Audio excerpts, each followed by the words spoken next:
money to buy Marvin Gordon. Huh? News, Mom. Put it to 20. You've inherited $100. I was joking around with ideas of pitting silly characters with each other. One of these joke battle ideas was Scrooge McDuck from DuckTales versus Uncle Pennybags, who is the mascot of Monopoly. It was quickly brushed off by my cohorts, as Scrooge is insanely wealthy, having an unrealistically large bin full of pure gold. And in comparison, what does Pennybags have? I did research about that, however, found little on how much he truly had. I wanted to dig deeper, and I may have stumbled upon a man much larger than you'd think at first glance. This video will archive my findings on who this man is and his place in the Monopoly series. This won't necessarily be a versus video with Scrooge McDuck, however I think it could actually be something worth debating.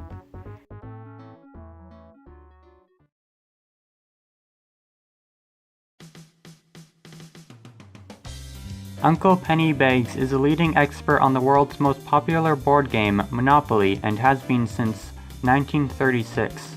Often called the Monopoly Man or the chairman of the board, however his full real name is Milburn Pennybags.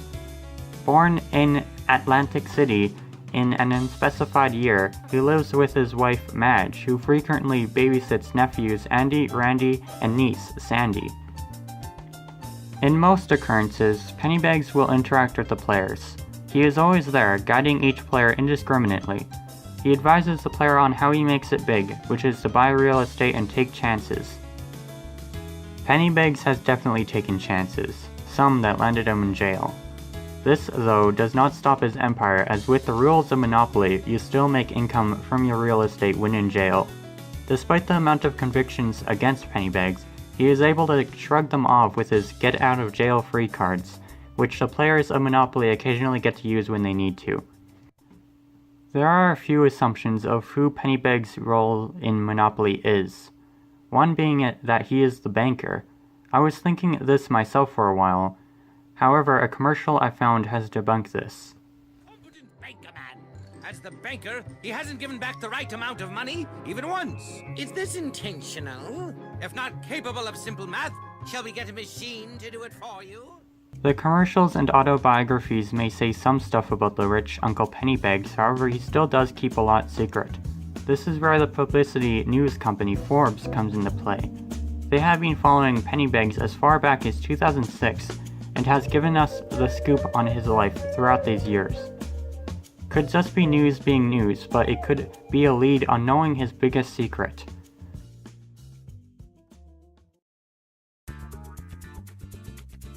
Supposedly losing everything and being sent to jail during the subprime mortgage crash in 2007, got back immediately with a Christmas fund.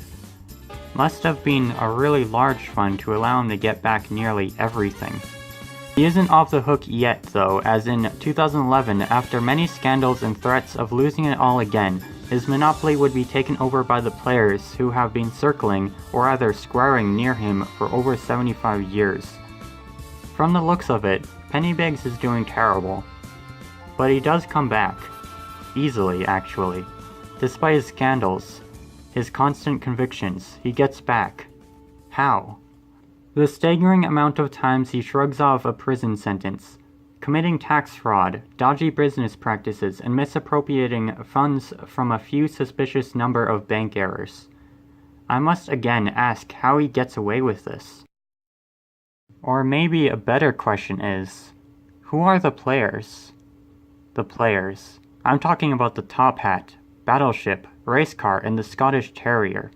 Well, there has been more, however, they have since been retired. Uncle Pennybags distributes these Monopoly board games, confirmed by the Monopoly Companion released 1988, which is where his full name and his family information comes from.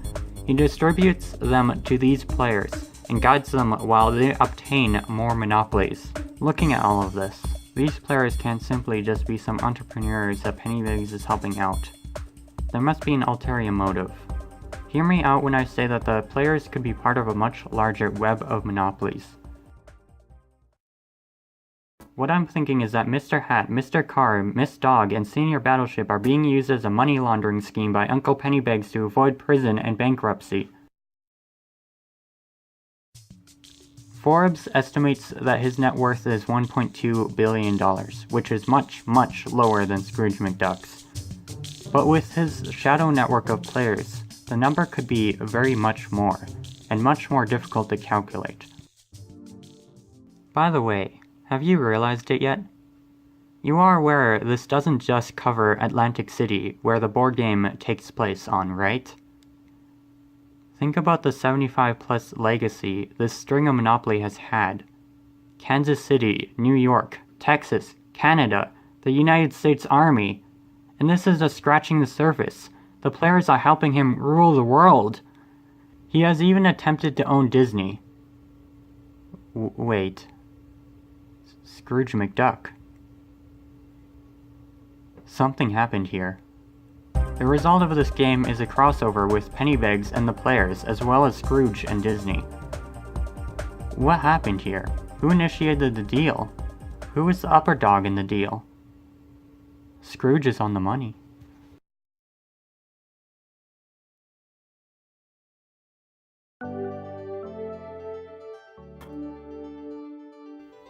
I think it is time that I settle down for now. I believe I made a case for Milburn Pennybags' true power. If a versus match is to be speculated between him and Scrooge, it would have happened on the Disney Monopoly battlefield, but I think it's past this video's main topic. This video was made not entirely researching the true power of Scrooge himself, so it really is hard to say how it could go down with my understanding. I do hope, though, that this video will entice others to join the debate and think twice before scoffing at Pennybags. Pennybags is one shifty fellow, and he's coming for Scrooge.